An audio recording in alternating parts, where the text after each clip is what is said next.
Hey guys, my name is Elijah, and in this tutorial I will show you how to change your resume in LinkedIn. So first, go over to your profile picture and click on Settings and Privacy.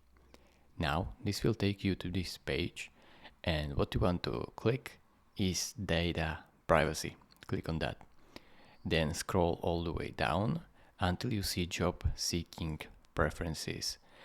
Here you have to click on Job Application Settings, and this will take you to this page where it says Resumes and Application Data.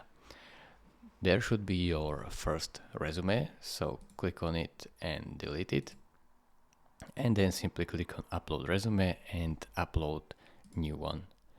This is really this simple. This is how you change resume on LinkedIn.